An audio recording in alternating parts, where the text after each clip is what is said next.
একটি গহীন ঘন বনের পাশেই ছোট্ট এক কুঁড়ে ঘরে বাস করত এক গরিব কাঠুরে। সে ছিল একজন খুবই সৎ ও দয়ালু লোক। কাঠুরে বন থেকে কাঠ কেটে সেগুলো পাশের গ্রামের বাজারে নিয়ে বিক্রি করত। তার উপার্জিত অর্থ দিয়ে কোনো মতে তার দিন কেটে যেত। সে কঠোর পরিশ্রম করত, কিন্তু তার ভাগ্যের কোনো পরিবর্তন হতো না। সামান্য যা আয় হতো তা দিয়ে খাবার কিনে কোনো মতে তাদের জীবন চলত।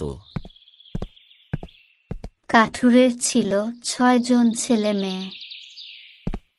বাবার সংসারে ভালোভাবে দুবেলা খাবার জোটে না বলে তারা পাশের গ্রামের বিভিন্ন বাড়িতে কাজকর্ম করে। কাঠুরের একটাই কামনা ছিল, একদিন তাদের একটা বিশাল বাড়ি হবে। সবাই সেখানে মিলেমিশে বসবাস করবে আর আনন্দে তাদের দিন কেটে যাবে। একদিন সকালবেলা কাঠুরে নদীর ধারে কাঠ কাটতে গেল। সে এক মনে কাঠ কাটতেছিল। তখন জোরে কুঠার চালাতে গিয়ে কুঠারটি হাত ফসকে গিয়ে নদীর মাঝখানে পড়ল। কিন্তু সে বুঝতে না পেরে এদিক সেদিক খুঁজতে লাগল। হায় হায়, এ কি হলো? কোথায় গেল আমার প্রিয় কুঠার? কাঠুরে তার কুঠার হারিয়ে দিশেহারা হয়ে গেল। সে চিৎকার করতে লাগলো এবং এদিক ওদিক দেখতে লাগলো আর মনের দুঃখে কাঁদতে লাগলো। কুঠার ছাড়া আমি কাজ করব কিভাবে?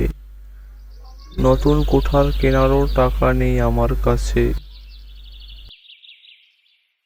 সে ক্লান্ত হয়ে গাছের নিচে বসল এবং ভাবতে লাগলো সে এখন কি করবে।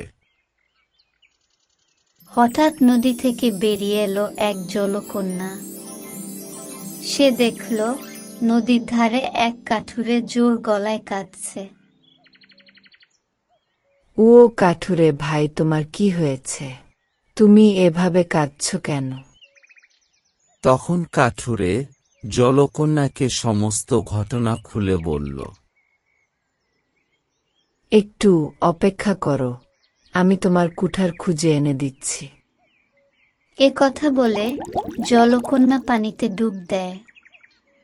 কিছুক্ষণ পরে সে একটি সোনার কুঠার তুলে নিয়ে আসে এবং বলে, ও কাঠুরে ভাই, দেখো তো, এটা কি তোমার কুঠার? না, এটা আমার কুঠার নয়। এ কথা শুনে জলকন্যা অবাক হয়ে যায় এবং সে আবার নদীতে ডুব দেয়।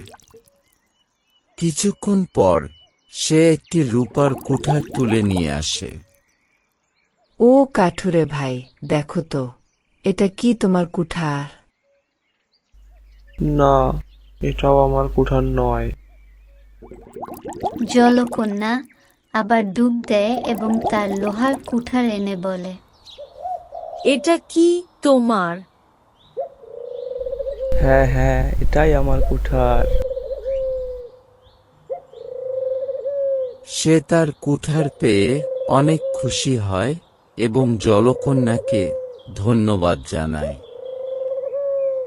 জলকন্যা কাঠুরিয়ার সততা দেখে অনেক খুশি হয় এবং তাকে উপহার হিসাবে সোনার কুঠার ও রূপার কুঠার দেয়। এরপর জলকন্যা পানির নিচে চলে যায়। কাঠুরিয়া খুশি মনে বাড়িতে চলে আসে আর তার স্ত্রীর কাছে সব খুলে বলে। কাঠুরে সোনার কুঠার ও রূপার কুঠার বিক্রি করে অনেক অর্থ অর্জন করে। তার স্বপ্নের বাড়ি তৈরি করে তারপর তার পরিবার সুখে শান্তিতে বসবাস করতে থাকে। এভাবে তাদের জীবন চলে যায়। তাহলে বন্ধুরা, এখান থেকে আমরা কি শিখলাম? সততার পুরস্কার সবসময় উত্তম হয়।